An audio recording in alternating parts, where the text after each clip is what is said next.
A família do meu genro atirou a minha filha para um reservatório de água gelada por brincadeira. A minha filha Eusébia bateu com a cabeça numa pedra e quase se afogou. Enquanto eu, desesperada, pedia socorro na margem, eles riam-se. "Para de fazer teatro! Ela sabe nadar!" E foram-se embora. Quando a ambulância a estava a levar, liguei para o meu irmão mais velho e sussurrei: "Eles estão a ir para casa, faz aquilo que sabes fazer melhor." O ar naquele dia, na Quinta dos Guerra, cheirava a pinho e a apreensão. Para todos os outros, provavelmente, cheirava apenas a pinho e a fumo de churrasco, que já se tinha apagado há muito. Mas eu sentia sempre aquela segunda nota amarga. Estava sentada numa cadeira de verga, um pouco afastada da mesa de convívio, a observar a minha filha, a minha Eusébia. Ela agitava-se, servia mais uísque ao marido, Ernesto, e ao sogro, Sérgio, e ria-se das piadas grosseiras deles. O riso dela era demasiado forçado, demasiado estridente, como o de uma criança que tem medo de ser castigada e tenta com todas as forças provar que é boa. O meu coração apertava-se com aquele riso. Aos 32 anos, ela ainda tentava merecer o amor deles. O amor de pessoas incapazes de amar alguém que não fossem elas próprias.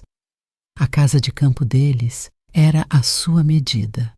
Uma casa enorme e fria de madeira escura, com janelas panorâmicas que olhavam para o reservatório como olhos gelados e sem pestanejar. O relvado estava impecável, sem um único mal-me-quer. Tudo era demasiado correto, demasiado calculado, desprovido de calor. Até o sol parecia brilhar de outra maneira ali. Os seus raios não aqueciam, apenas acentuavam o brilho espelhado da água e o lustre frio dos automóveis caros estacionados à porta. Eu só vim ali por causa de Eusébia. De cada vez ela implorava: "Mãe, por favor, eles querem ver a família toda. É importante para eles." Eu sabia que, na verdade, era importante para ela. Ela queria acreditar que tinha uma família verdadeira e sólida. E eu, ao olhar para o rosto presunçoso de Sérgio e os olhos vazios e eternamente trocistas de Ernesto, vi apenas um cenário bonito que escondia a podridão. Sérgio e Ernesto já tinham bebido bastante.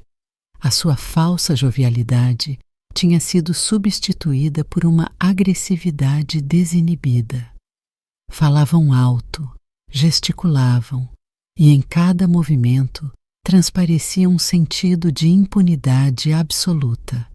Eles eram os donos daquele lugar, os donos da vida.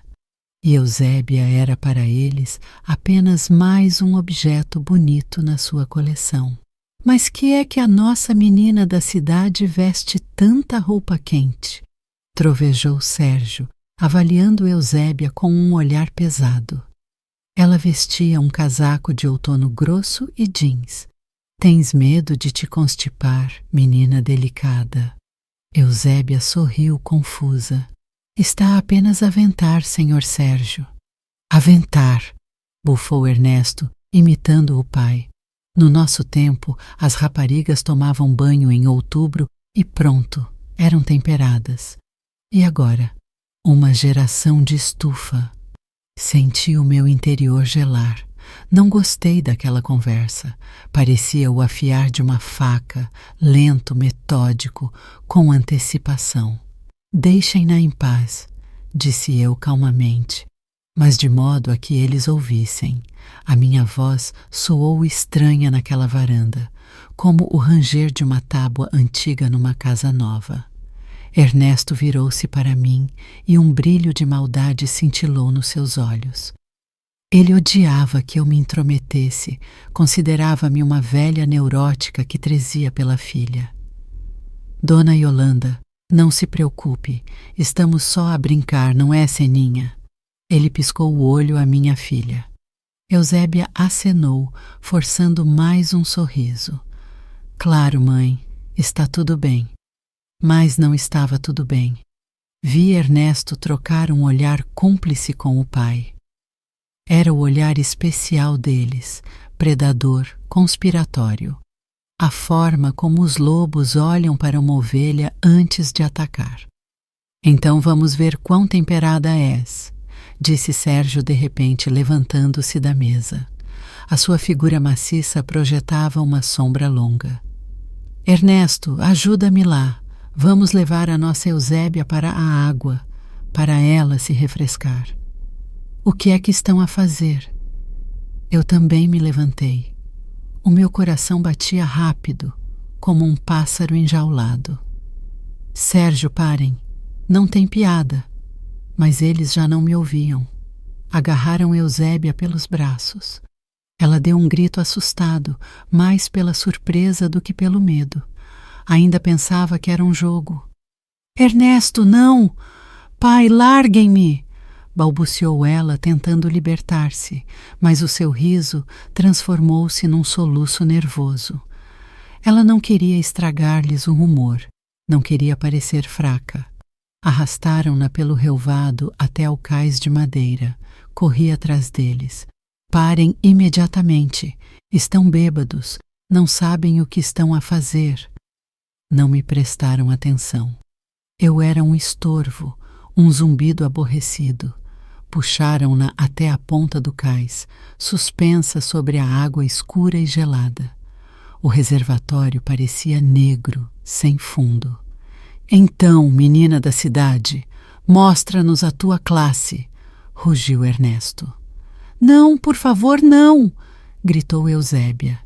E naquele momento, ela finalmente percebeu que não era uma brincadeira. O verdadeiro pavor ecoou na sua voz. Corri para eles, tentei puxar Ernesto, mas ele empurrou-me com força. Balancei-me, quase a cair. E nesse momento, com a última gargalhada presunçosa, eles atiraram-na.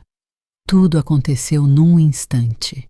O corpo da minha filha, pesado com a roupa encharcada, afundou-se na água com um chapinhar surdo. Na superfície, apenas círculos escuros e algumas bolhas de ar se espalharam. Silêncio. 1 segundo, 2, 3. Um silêncio que zunia nos meus ouvidos, mais alto que qualquer grito, e depois riram-se alto, a plenos pulmões, como se tivessem acabado de ver uma comédia excelente. Isto é que a animamos, disse Sérgio, limpando as lágrimas do riso. Mas Eusébia não voltava a aparecer. Eu estava paralisada, a olhar para a água negra. O meu próprio grito estava preso na garganta, incapaz de sair. Finalmente, ela emergiu por um instante. Vi o seu rosto pálido e contorcido. Um fino fio de sangue escorria da sua têmpora, escuro, quase preto na pele molhada. Os olhos estavam desfocados, vazios. Não gritava, não se debatia. Limitava-se a olhar para o nada. E depois, o seu corpo voltou a amolecer e começou a afundar lentamente. Foi então que gritei. Foi um uivo desumano, animalesco, que me saiu da alma. Socorro! Ela está a afogar-se, bateu com a cabeça. Ernesto e Sérgio, parados na margem, nem se mexeram. Ora, dona Yolanda, acenou Ernesto preguiçosamente. Para com o teatro, ela sabe nadar. Acaba com essa histeria, acrescentou Sérgio, virando-se para o carro. Ela sai sozinha, um pouco de água fria faz-lhe bem. Viraram-se e caminharam para o seu jipe. Olhei para eles, sem acreditar no que viam os meus olhos. Estavam simplesmente a ir embora, a deixá-la ali, na água gelada. Gritei outra vez, a rasgar a voz. Onde vão? Voltem! Ela vai morrer! As portas do carro bateram. O motor ligou-se. Ernesto meteu a cabeça para fora da janela e gritou, ainda a sorrir: "Não nos estragues a noite, sogrinha. Vemo-nos em casa." E foram-se. O chiar do gravier sob as rodas, o ruído do motor a afastar-se e o silêncio. Apenas o bater da água e o meu grito desesperado e inútil que se afogava no ar frio da noite sobre o reservatório negro e indiferente. Olhei para a água e o grito gelou-se na minha garganta. Transformou-se num nó de gelo que me pressionava os pulmões, impedindo-me de respirar. O mundo resumiu-se àquela mancha escura na superfície do reservatório e aos círculos que se afastavam dela. O tempo parou. Ou talvez tenha começado a correr de outra forma, como mel espesso e frio. O horror que há um segundo me rasgava em pedaços contraiu-se de repente, compactou-se e transformou-se noutra coisa, sólida, pesada. Assentou no fundo da minha alma e no seu lugar surgiu um vazio vibrante e não natural. Nesse vazio ouvi um som distante, o barulho de um motor de barco. Virei a cabeça. Por detrás dos juncos, a uns 100 metros da margem, movia-se lentamente um pequeno barco de borracha. Nele estava um homem com um casaco de camuflagem desbotado. Um pescador. Não voltei a gritar, não tinha voz. Levantei a mão e apontei para o local onde a minha filha tinha desaparecido debaixo de água. O homem no barco não percebeu de imediato, mas depois, aparentemente, reparou no meu rosto. Algo na minha imobilidade, no meu gesto petrificado, disse-lhe mais do que qualquer grito poderia ter dito. Ele virou o barco bruscamente. O motor rugiu e ele disparou em direção ao cais, deixando um rasto espumoso atrás de si. Chegou ao cais em 1 minuto. "O que aconteceu?" gritou. O seu rosto estava queimado pelo vento e sério. Não consegui responder. Apontei novamente para a água. "Uma pessoa ali." Assenti. Ele não fez mais perguntas. Desligou o motor, agarrou um bicheiro e começou a perscrutar a profundidade escura. Fiquei ali, a observar o seu trabalho. Cada movimento seu era preciso, calculado. Ele conhecia aquele reservatório. Ele sabia o que fazer. E eu, que tinha vivido tantos anos, que tinha passado por tanta coisa, mas naquele momento estava indefesa, como um gatinho recém-nascido. Só conseguia ficar ali a observar um estranho, a procurar o corpo do meu único filho na água gelada. Ele prendeu-a pelo casaco com o bicheiro. Vi o tecido claro a brilhar debaixo d'água. Inclinou-se sobre a borda, arriscando-se a cair, e com um esforço incrível puxou-a para cima. Quando a colocou no barco, vi o seu rosto, azulado, sem vida. Naquele momento, o gelo dentro de mim rachou, mas não derreteu. Simplesmente partiu-se em milhares de estilhaços afiados. Peguei no telemóvel. Os meus dedos não me obedeciam, mas forcei-os a marcar 3 dígitos. A ambulância. Falei com o operador calmamente, com clareza, dando a morada da quinta e explicando como chegar ao reservatório. Não chorei, nem perdi a calma. A minha voz soava estranha, mecânica. Enquanto o pescador lhe fazia respiração boca a boca no barco e eu, na margem, orientava a ambulância pelo telefone, imagens passavam pela minha cabeça. Ali estava Eusébia, de 5 anos, a chorar no meu colo com um joelho esfolado. Ali estava ela, na primeira classe, com laços brancos enormes, a segurar orgulhosamente o seu primeiro ramo de flores. Ali estava ela, recém-formada, a rodopiar no seu vestido simples, mas tão bonito, com os olhos a brilhar de felicidade. E ali estava ela, no dia do seu casamento, a olhar para Ernesto com tanta esperança, tanta fé, que me apeteceu gritar-lhe: "Não faças isso, minha filha, eles vão destruir-te." Mas calei-me na altura, e calei-me todos estes anos em nome da sua frágil e suplicada felicidade. Sorri para aquelas pessoas, apertei-lhes as mãos, sentei-me à mesma mesa com eles, engolindo as suas piadas venenosas como um remédio amargo. Pensei que era o meu sacrifício, um sacrifício em nome da família dela. Que estúpida que eu fui! A ambulância chegou rapidamente. Os médicos saíram com as macas, colocaram Eusébia na maca, cobriram-na de sensores, embrulharam-na numa manta térmica. Ouvi fragmentos das suas frases: pulso fraco, hipotermia grave, traumatismo craniano. Trabalhavam em uníssono e rapidamente, como um mecanismo único. O pescador estava ao lado, a amassar o boné nas mãos. Queria dizer alguma coisa, mas eu apenas o olhei, acenei, e ele compreendeu tudo. Virou-se em silêncio e foi para o seu barco. Olhei para o movimento dos médicos, para as luzes intermitentes da ambulância que se refletiam na água imóvel do reservatório. E naquele momento percebi que a vida antiga tinha terminado. Aquela vida em que eu era apenas uma mãe, apenas uma sogra, apenas uma reformada sossegada, bibliotecária, que ninguém levava a sério. Essa mulher morreu ali, no cais, no momento em que a sua filha afundou sob o riso do próprio marido. Tirei novamente o telemóvel.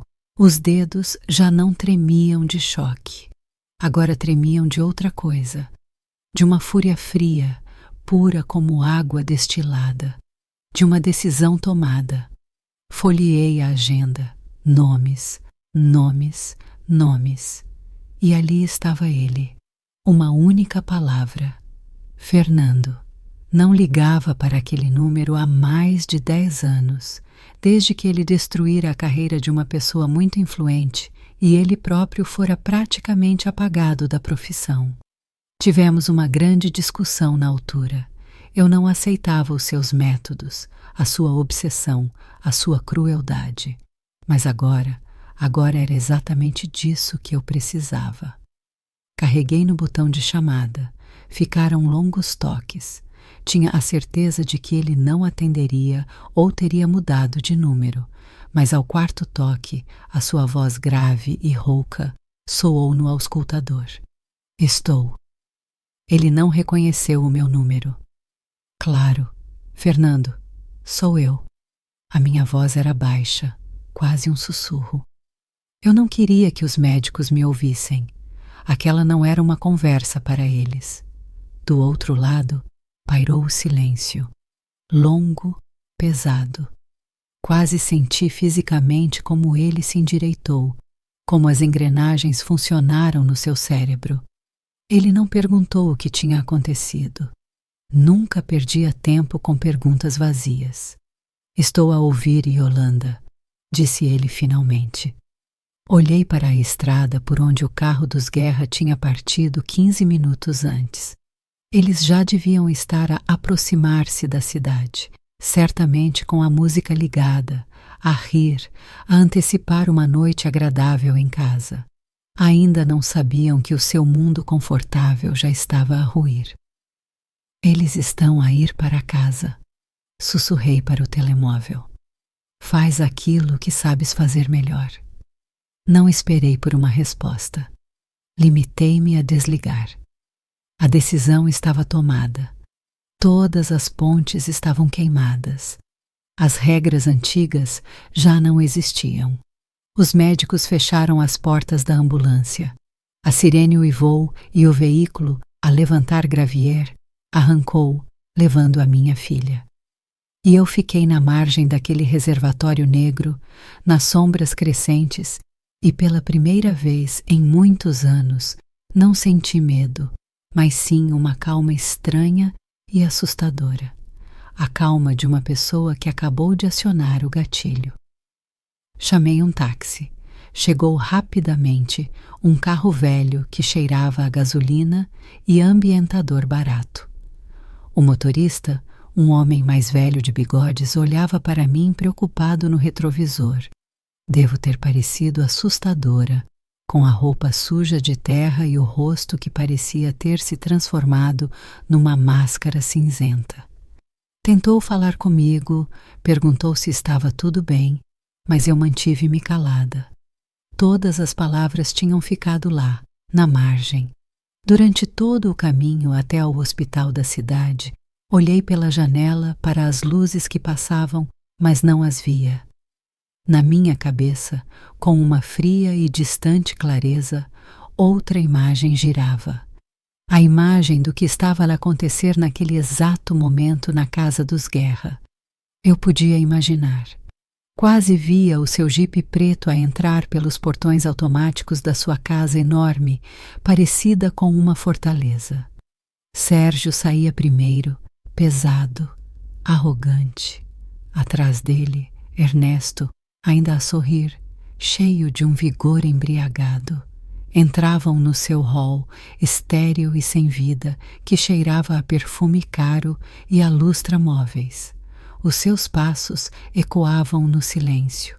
Não estavam preocupados. Com o que se preocupariam? Eusébia era forte, saudável, sabia nadar. Bom, deu um mergulho. Bom, ficou assustada. Nada de grave. E a sogra? A sogra sempre foi histérica. Ela gritaria, lamentar-se-ia, e depois Eusébia, como sempre, viria e resolveria tudo. Diria: Mãe, para, eles não fizeram por mal, estavam só a brincar. Ela sempre os defendia, sempre. Eu via Ernesto a servir-se de mais uísque, a deitar gelo no copo. O gelo tilintava contra o vidro, tal como tilintaria a última moeda no bolso de um mendigo. Sérgio ligava a televisão no enorme ecrã de plasma. Algum programa financeiro, números, gráficos, caras sérias. Eles mergulhavam no seu mundo, onde tudo era medido em dinheiro e poder. E o que tinha acontecido há 1 hora no reservatório era apenas um pequeno incômodo, um episódio lamentável que já estava quase esquecido. Afinal, eles estavam acima disso, acima das consequências. E é aí que toca o telefone, não o móvel, mas o fixo. Mantinham-no por solidez. Sérgio levanta o auscultador preguiçosamente e eu ouço a sua cara a mudar. Não de horror, não, mas de irritação. Qual hospital? Reanimação. Que disparate! Ele ouve, franze a testa. Os seus lábios apertam-se numa linha de desprezo. Sim, eu sou o pai do marido. Sim, percebi. E desliga. Que raio? Diz ele a Ernesto. A tua mulher está no hospital. Parece que a tua sogra acabou por chamar os médicos. Fez-se de afogada a mais. Ernesto torce o nariz, como se tivesse uma dor de dentes. Isto arruína-lhe a noite. É um inconveniente, um problema que precisa de ser resolvido. E ele odeia resolver problemas. Gosta é de os criar. O álcool já se tinha evaporado um pouco, deixando para trás uma dor de cabeça surda e uma sensação pegajosa de aborrecimento. Ele pega no seu telemóvel, encontra o número de Minha Querida e liga. Eu estava sentada no corredor gelado da urgência quando o telemóvel dela vibrou no bolso do meu casaco. Tirei-o. No ecrã brilhava Minha Querida. Que ironia cruel. Olhei para a palavra por alguns segundos. Depois, deslizei o dedo no ecrã e levei o auscultador ao ouvido. Olá? Disse Ernesto. Não havia ansiedade, nem remorso na sua voz, apenas irritação cansada. Sênia, onde estás? Que é que a tua mãe armou outra vez? Ligaram-nos do hospital. Assustaram o meu pai. Eu estava calada. Deixei-o desabafar. Sênia, estás a ouvir-me? Para de fazer beicinho. Volta para casa. Ok, exageramos, acontece. Então, respondi. A minha voz era uniforme e baixa, como a superfície daquele reservatório depois de eles terem ido embora. Ela está viva. Do outro lado, pairou uma pausa. Ele não esperava ouvir-me. Dona Yolanda? Onde está a Eusébia? Dê-lhe o telemóvel. Não venham cá, disse eu, com o mesmo tom baixo, e desliguei. Sentei-me no banco duro do hospital, a olhar para as paredes descascadas e a inalar o cheiro à lixívia e à dor alheia. Passou 1 hora, depois outra. Saiu o médico, jovem e com os olhos cansados. Disse que o estado dela era grave, mas estável. Trauma, hipotermia, água nos pulmões. Mas ela vai viver. Ela vai viver. Aquelas palavras não me trouxeram alívio. Trouxeram-me certeza. A certeza de que estava a fazer tudo certo. Permitiram-me vê-la no quarto por 5 minutos. Estava deitada, envolta em fios, pálida, pequena, na cama enorme do hospital, ligada a aparelhos que respiravam e viviam por ela. Tinha uma ligadura na cabeça, por baixo da qual se via uma mancha púrpura. Olhei para ela e não senti nada além de um peso frio de chumbo. O amor não tinha desaparecido. Simplesmente tinha se aprofundado, dando lugar a algo mais antigo e assustador. Um instinto, o instinto de proteger a sua cria a todo o custo. Quando voltei para o corredor, esperava-me uma surpresa. Uma enfermeira jovem chamou-me. Senhora, tem uma entrega. E apontou para um cesto. Não, não era um cesto. Era uma composição enorme e monstruosa de lírios brancos. O seu cheiro pesado e enjoativo, o cheiro de funeral, encheu todo o corredor. Um envelope branco estava espetado nas flores. Eu sabia de quem era. Aproximei-me, peguei no envelope. Dentro, em papel caro e texturado, com caligrafia cuidada, estavam escritas algumas palavras. Querida, não deixemos que os caprichos teatrais da tua mãe nos estraguem a diversão. Li aquilo, depois li outra vez. Nenhum músculo se moveu no meu rosto. Dobrei a nota cuidadosamente, guardei-a no bolso com o telemóvel da minha filha. Aquele pedaço de papel não era um pedido de desculpas, era uma declaração de guerra.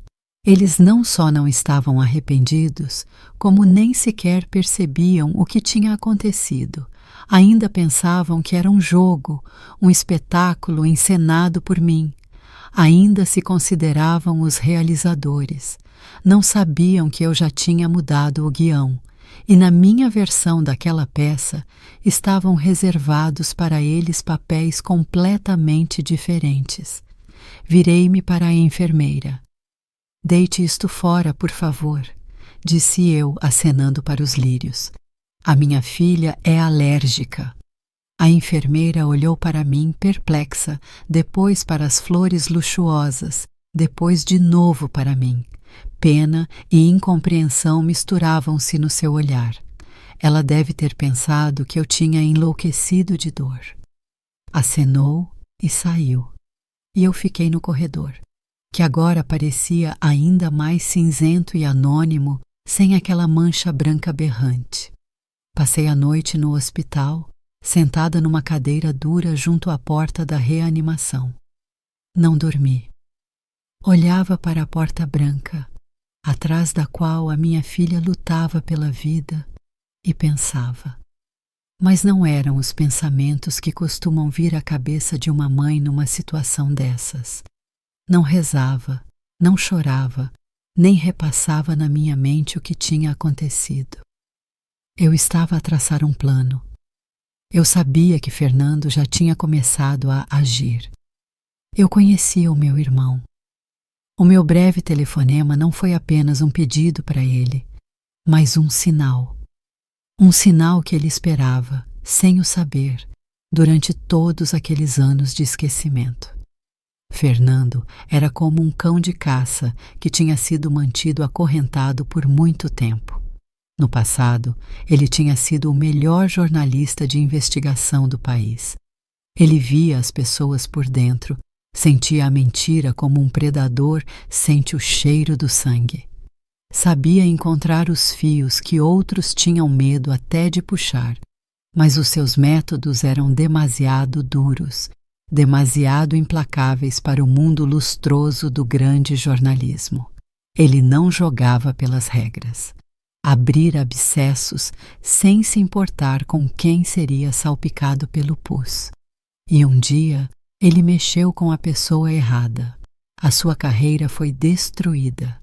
Foi despedido, perdeu a acreditação, foi ostracizado. Retirou-se para a sombra, sobrevivendo com pequenos trabalhos, escrevendo sob pseudônimos, mas não perder a garra. Eu sabia disso. E também sabia por onde ele começaria. Ele não iria mexer no dia de hoje. Isso era demasiado insignificante para ele. Discussões, bebedeiras, dramas familiares, isso não era o seu nível. Fernando procurava sempre a raiz, a causa primeira.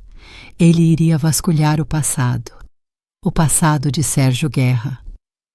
A manhã trouxe consigo o cheiro a café de hospital e boas notícias. Eusébia tinha sido transferida para um quarto normal, tinha recuperado a consciência. O médico disse que era um milagre. Eu sabia que não era um milagre, era a sua vontade de viver. A minha menina sempre foi uma lutadora, só que lutou do lado errado por demasiado tempo. Entrei. Ela estava deitada, com a cabeça virada para a janela. Estava muito fraca, falava com dificuldade. Mãe, sussurrou ela. Agarrei-lhe a mão. Estava fria. Estou aqui, minha filha. Estou ao teu lado. Ela olhou para mim e havia lágrimas nos seus olhos. Ele ligou? Ernesto? Não lhe menti. Sim, e enviou flores. O que disse ele? Havia uma esperança fraca e moribunda na sua voz. Olhei-a diretamente nos olhos. Disse que estou a armar um teatro. Ela não respondeu, apenas se virou de novo para a janela e uma lágrima escorreu lentamente pela sua face. Uma só. E naquela lágrima havia mais dor e desilusão do que em qualquer grito. Naquele momento, percebi que ela também tinha começado a ver. A água gelada do reservatório tinha lavado a névoa que ela usava nos olhos há anos. O telefone tocou de tarde quando eu saí para o jardim do hospital para respirar um pouco. O número era desconhecido. Estou. Sou eu. A voz de Fernando era rouca e cansada. Não tinha dormido a noite toda. Eu sabia disso pela forma como ele pronunciava as palavras, como se estivesse a rolar pedras quentes na boca. Tenho uma coisa para ti.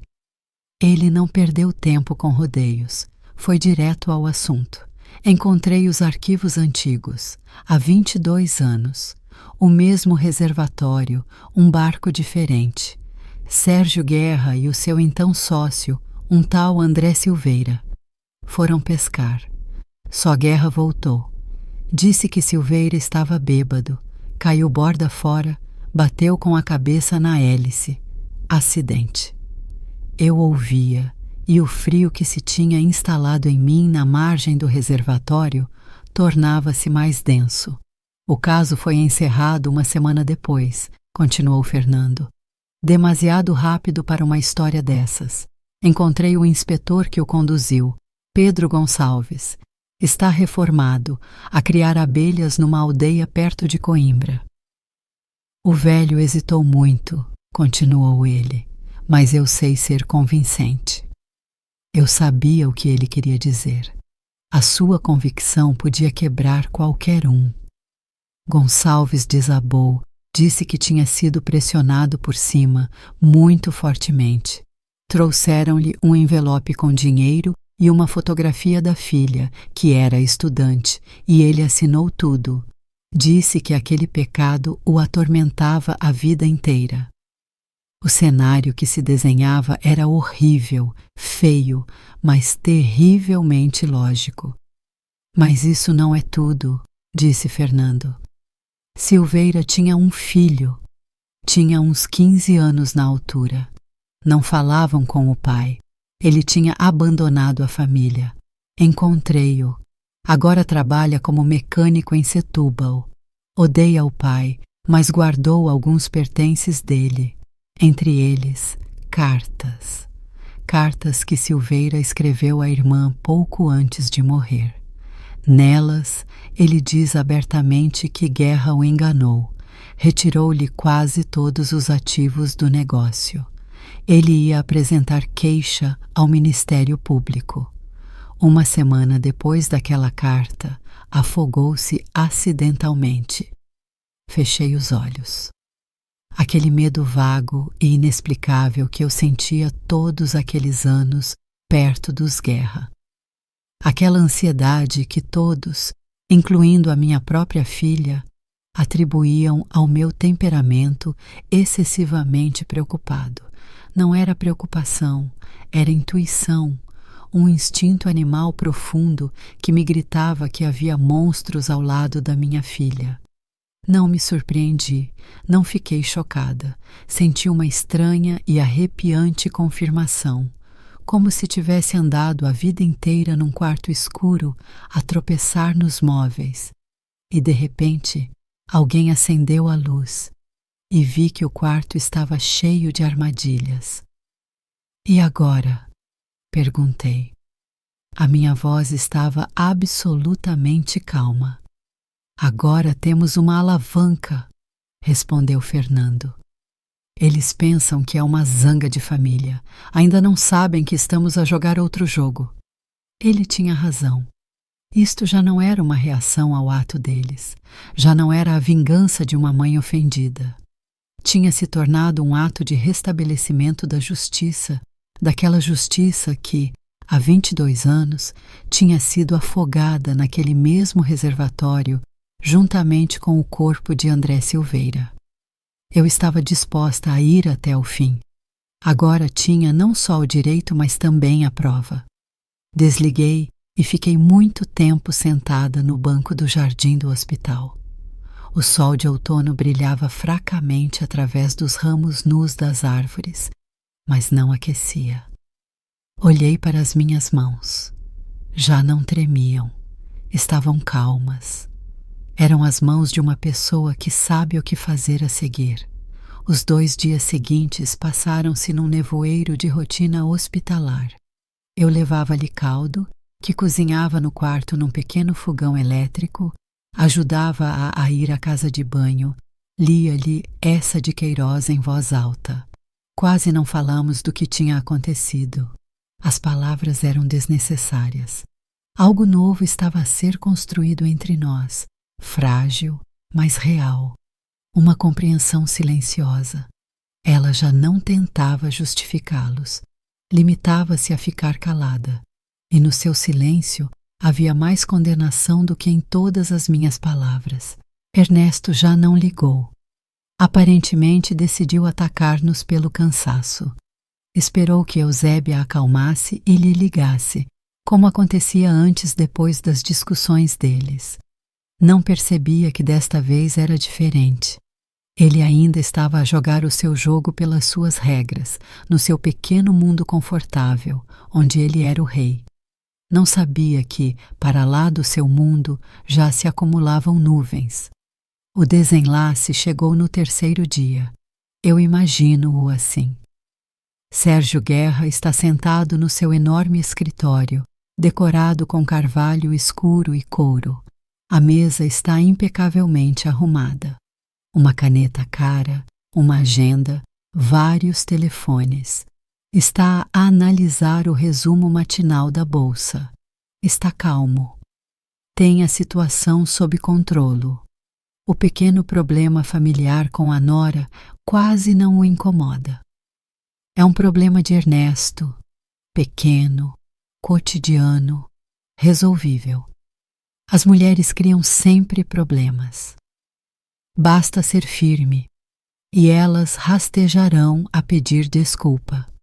E nesse momento, um dos seus telefones toca, aquele que não tem identificador de chamadas. A linha para conversas especialmente sensíveis. Ele vê quem está a ligar, e um sorriso satisfeito aparece no seu rosto.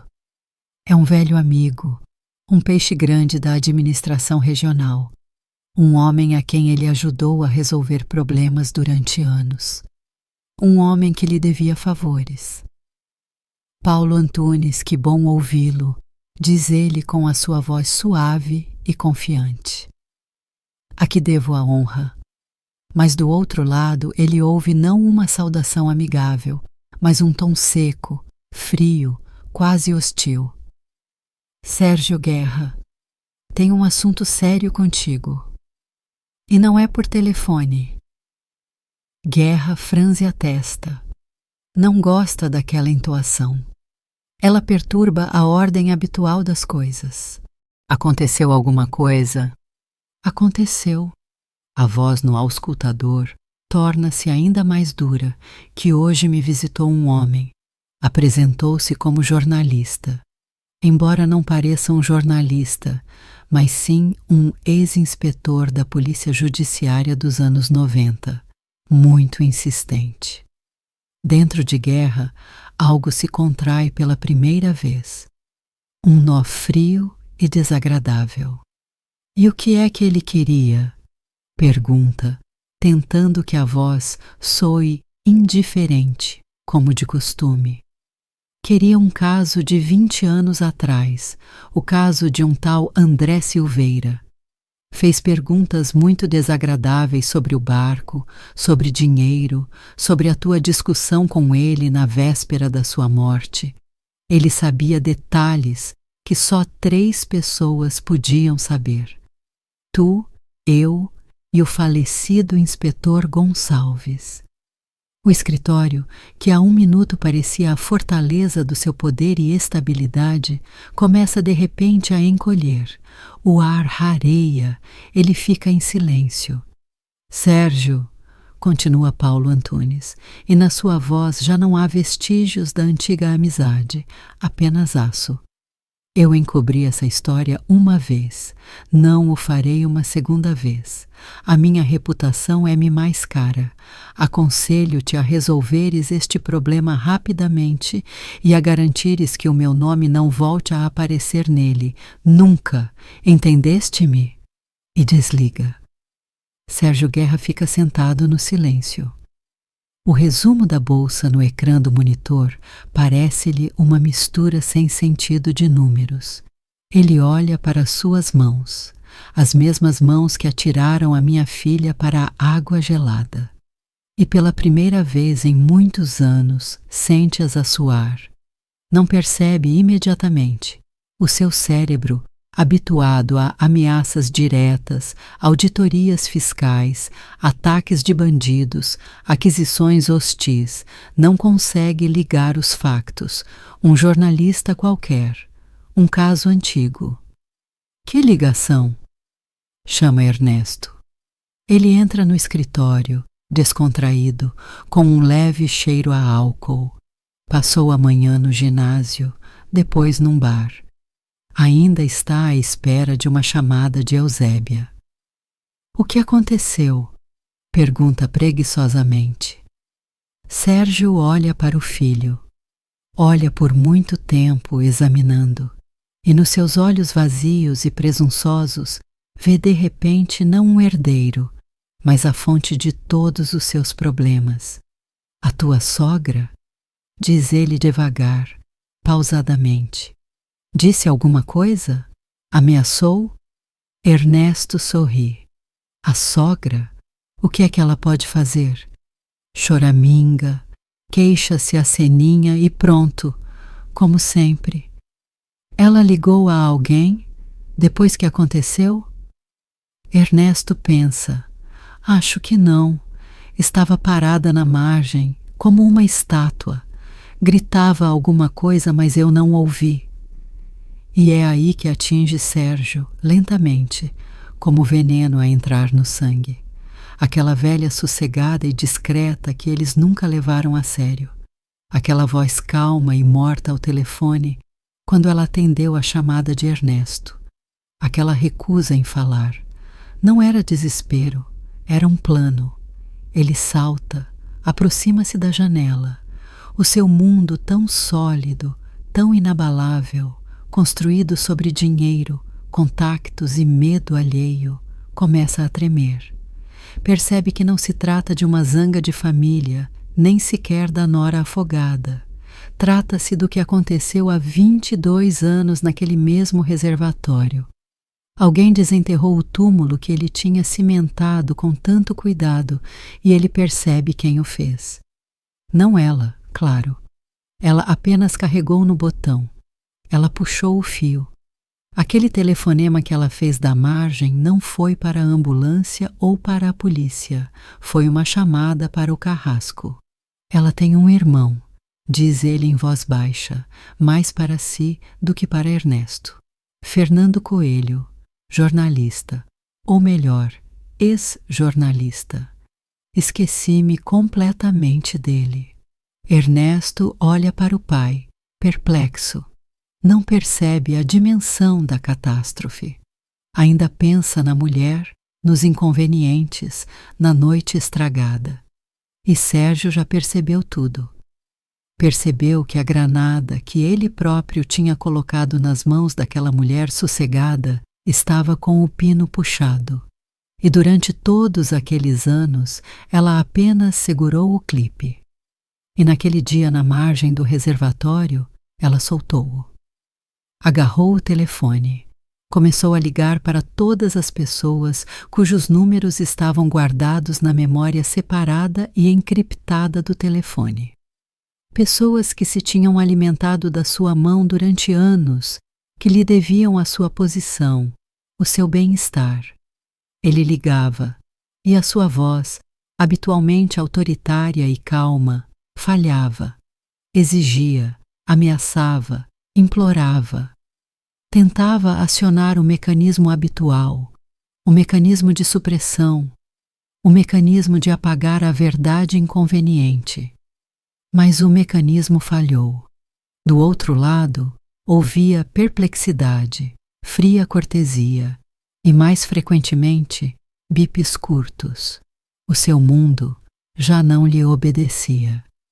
As pessoas que ontem ainda riam bajuladoras das suas piadas, hoje fingiam não reconhecer a sua voz. O navio tinha uma fuga, e os ratos foram os primeiros a senti-la. Não fugiam apenas, roíam as cordas que os prendiam a ele, para que ele não os arrastasse para o fundo com ele. Ernesto estava parado no meio do escritório, pálido, confuso. Pela primeira vez, via o seu pai, aquele monólito, aquele titã inabalável, a perder o controlo. E o medo, o verdadeiro medo animal pegajoso, começou a penetrar também na sua alma. De repente, percebeu que a brincadeira no reservatório tinha sido mais do que apenas um divertimento cruel. Tinha sido o gatilho para algo terrível que ele ainda não conseguia compreender completamente. Eu não vi nada disto, nem precisava de ver. Eu sabia que estava a acontecer. Sentia-o à distância, como se sente a aproximação de uma tempestade pela mudança de pressão. Mas não me regozijei, não senti satisfação, apenas sentia uma calma fria e distante. O processo tinha sido iniciado e agora seguia o seu curso, obedecendo às suas próprias leis implacáveis.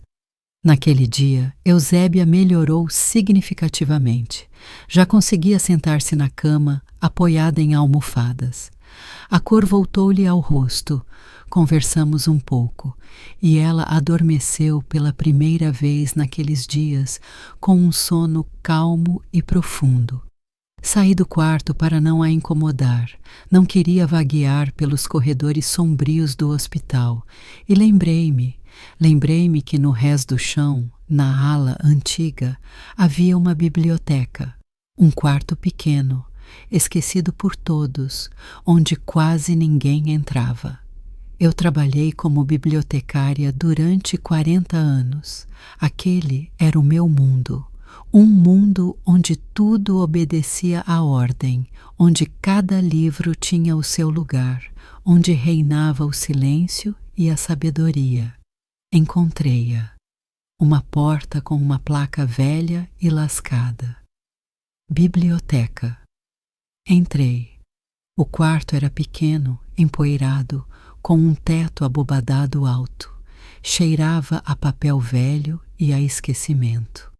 Ao longo das paredes havia estantes abarrotadas de livros. Numa grande mesa no centro amontoavam-se pilhas de livros que alguém tinha pegado, mas nunca tinha posto de volta no lugar. Reinava o caos, e comecei a trabalhar.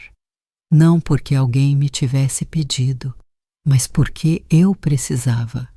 Era a única coisa que podia fazer naquele momento para manter o meu próprio equilíbrio mental. Comecei a arrumar os livros na mesa. Pegava em cada um, limpava o pó da capa, olhava para a cota na lombada e encontrava o seu lugar na prateleira. Ali estava um volume desgastado de Luís Vaz de Camões. Coloquei-o entre Almeida Garrett e Fernando Pessoa. Clássico com clássico. Ali estava um velho manual médico. O seu lugar era na prateleira mais alta, na secção de literatura especializada. Ali estava um policial de Agatha Christie. Era para a prateleira da prosa estrangeira. Os meus movimentos eram lentos, metódicos, quase rituais. Não pensava nos Guerra, nem em Fernando, nem sequer em Eusébia. Pensava apenas nos livros, no facto de que cada coisa neste mundo deve ter o seu lugar, no facto de que a ordem, uma vez perturbada, deve ser restaurada. Eu trabalhava, e o caos na pequena biblioteca do hospital recuava gradualmente. A mesa ficava mais limpa. As prateleiras eram preenchidas por ordem alfabética e temática rigorosa. Eu estava a restaurar a harmonia naquele espaço minúsculo e fechado. E aquela ação física e simples trazia-me paz. Era criação, um contrapeso à destruição que eu tinha iniciado.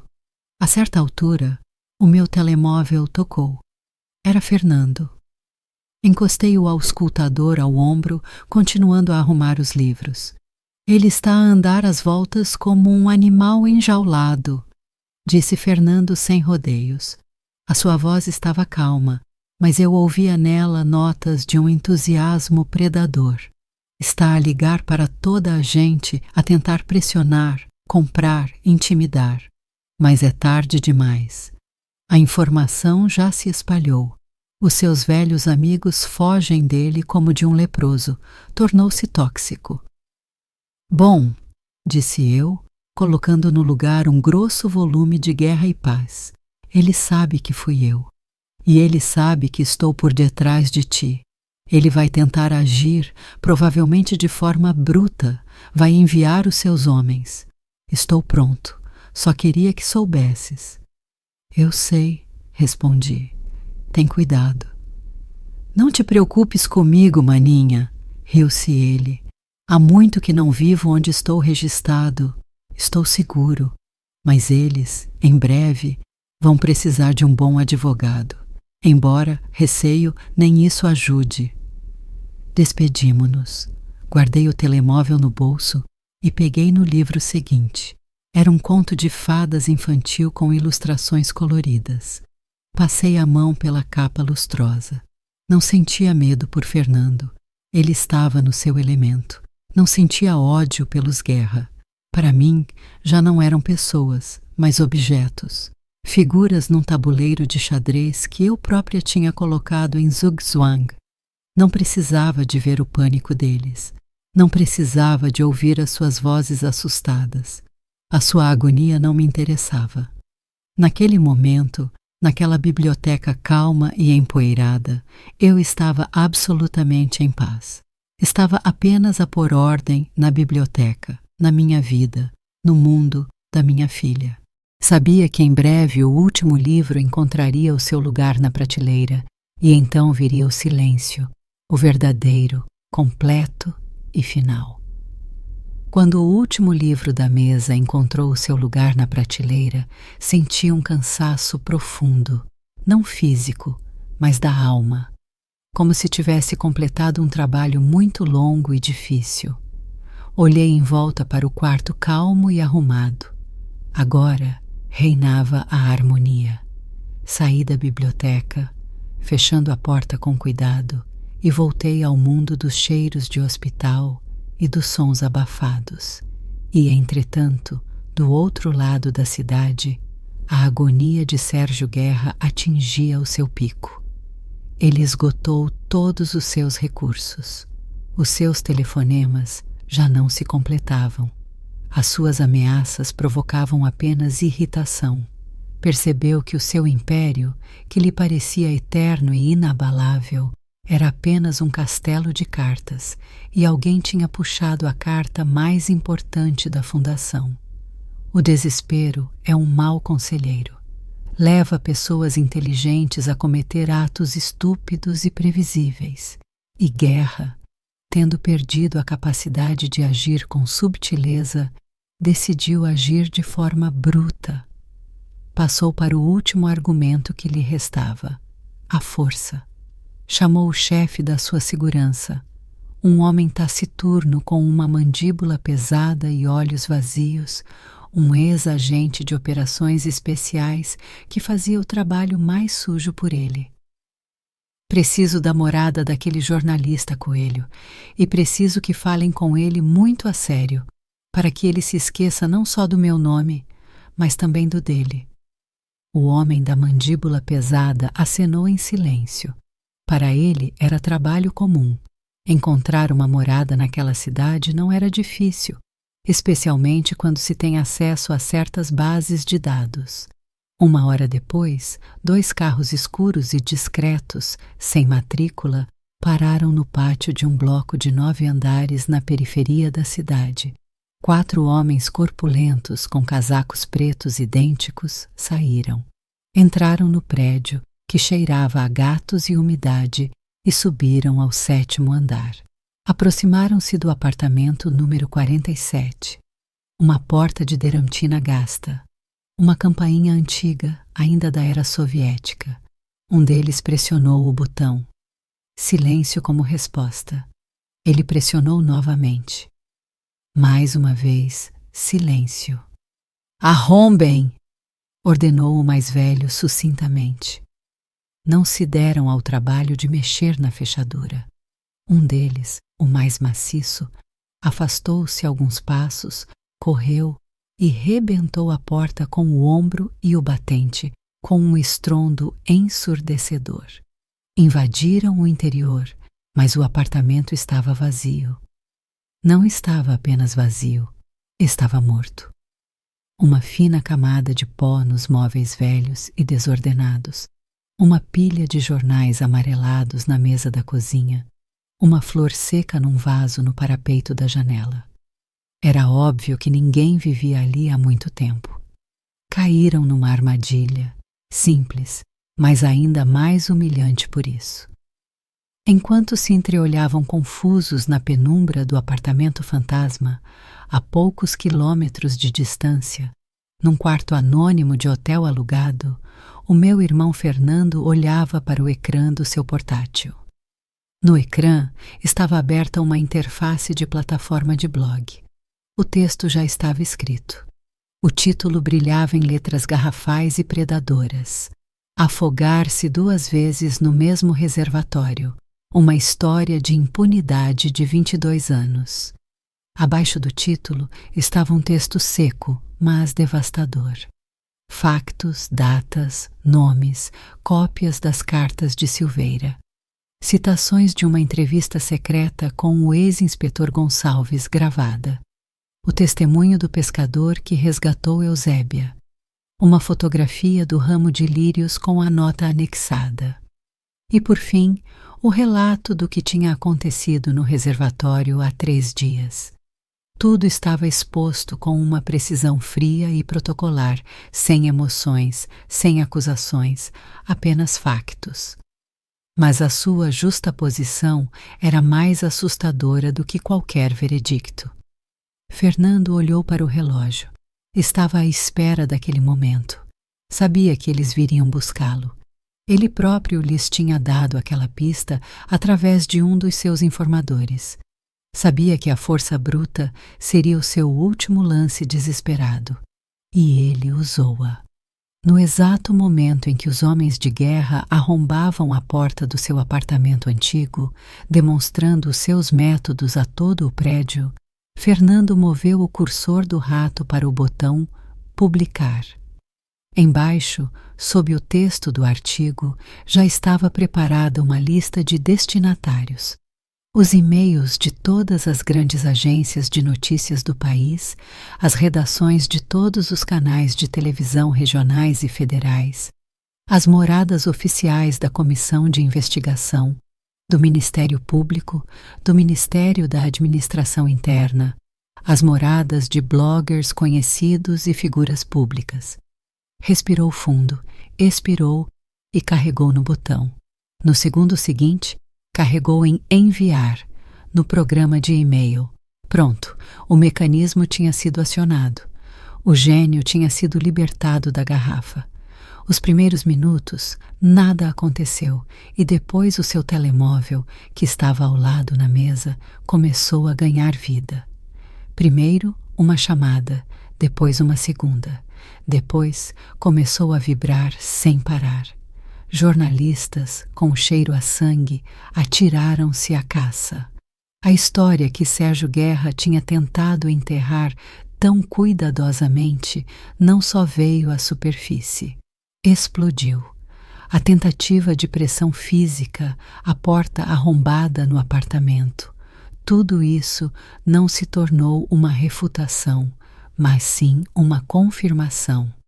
Transformou a investigação jornalística num boletim de notícias criminais.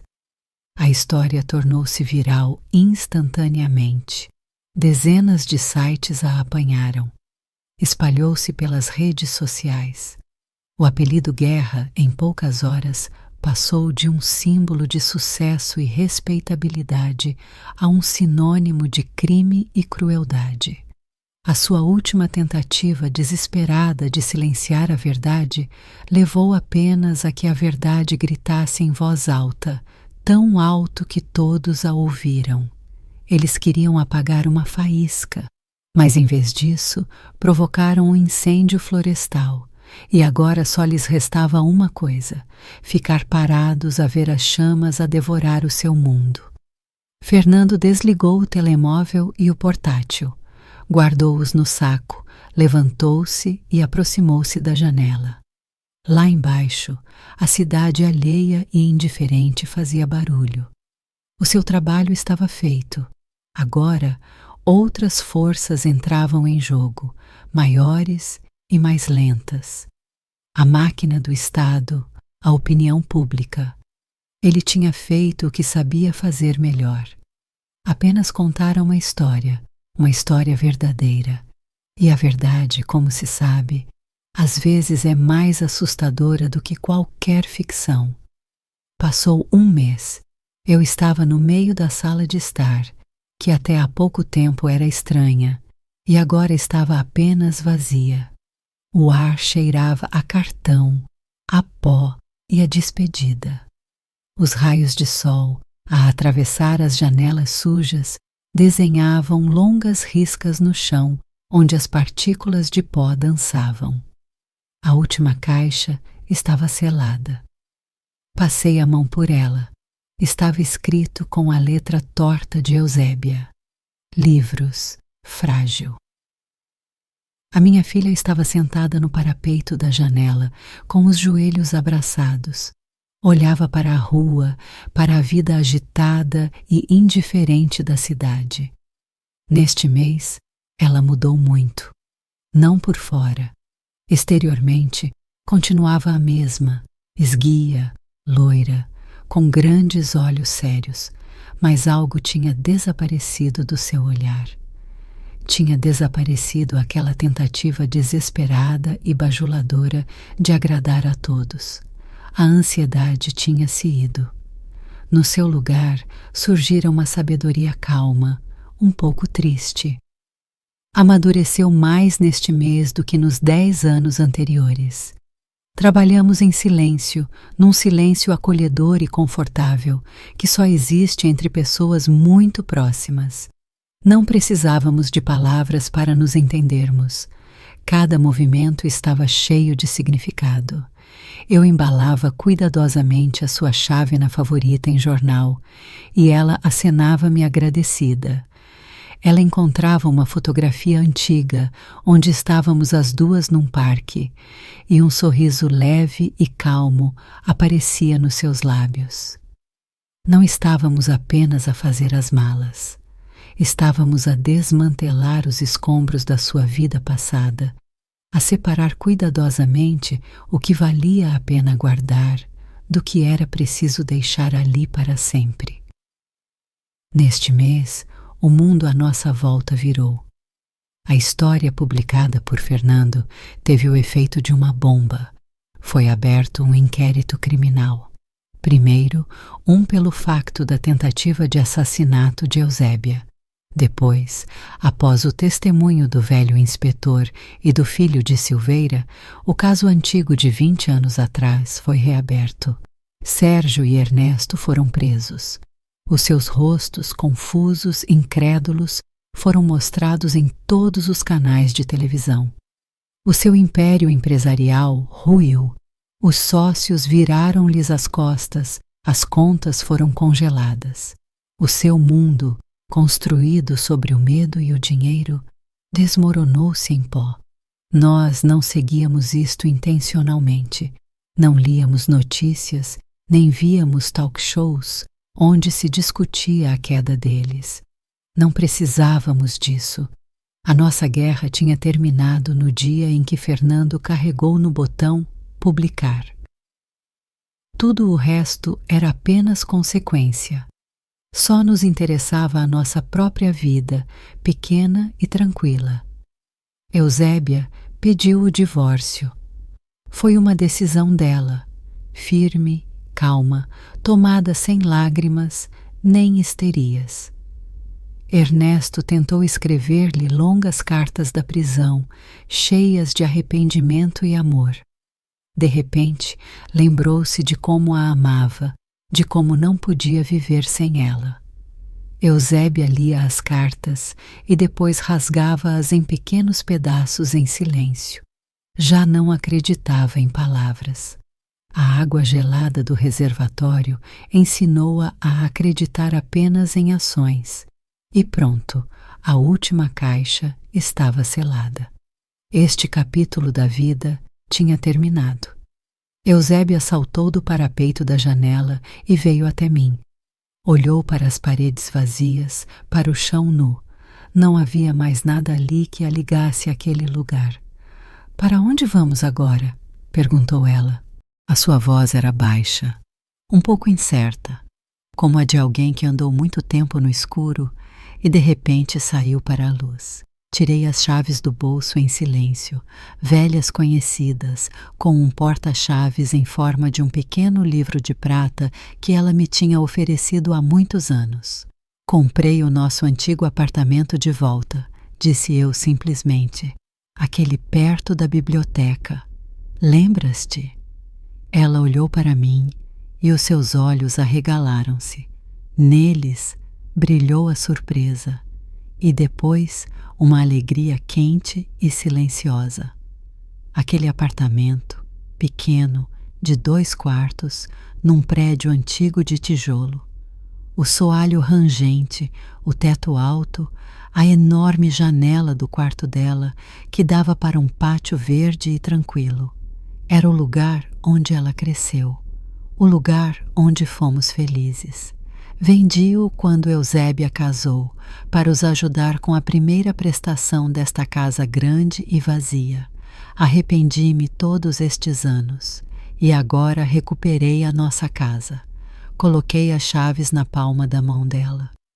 Precisa de ser remodelado, mas as paredes estão no sítio. E as nossas histórias também. Acho que nos ficou uma história por acabar lá. Está na hora de a terminar. Ela apertou as chaves na mão e pela primeira vez em muito tempo vi um sorriso genuíno no seu rosto, não um sorriso forçado nem esforçado, mas o seu próprio. Sim, mãe, disse ela, está na hora. Saímos do apartamento sem olhar para trás. Fechei a porta e deixei a chave na fechadura. Já não precisávamos dela. Descemos. Na rua, esperava-nos um caminhão de mudanças e o meu táxi antigo. Sentei-me ao volante. Eusébia sentou-se ao meu lado. Conduzimos pela cidade, banhada pelo sol da tarde.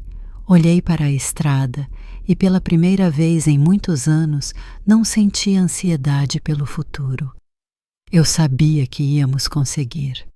A minha liberdade não estava no facto de os meus inimigos terem sido castigados, nem no facto de terem finalmente acreditado em mim. A minha verdadeira liberdade estava sentada ao meu lado agora. Ela olhava pela janela para as casas que passavam, e o céu do pôr do sol refletia-se nos seus olhos. A liberdade é a segurança do meu filho, e a tranquila e simples possibilidade de recomeçar. No pequeno apartamento junto à biblioteca, onde nas prateleiras esperam a sua hora histórias inacabadas e livros por ler. E tínhamos tempo pela frente, uma vida inteira, para os ler a todos. Fim da história.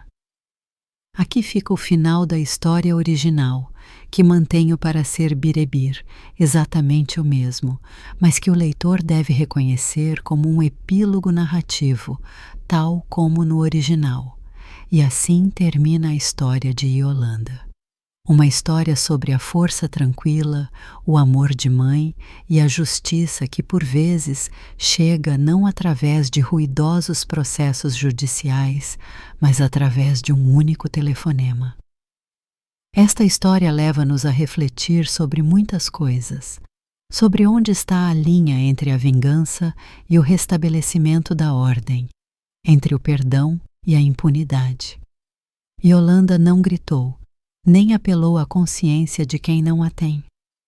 Ela escolheu outro caminho, frio, calculista e, como se viu, o único correto. O que pensa, ela agiu corretamente. Poderia ter agido de outra forma, confiando num sistema que já falhou uma vez?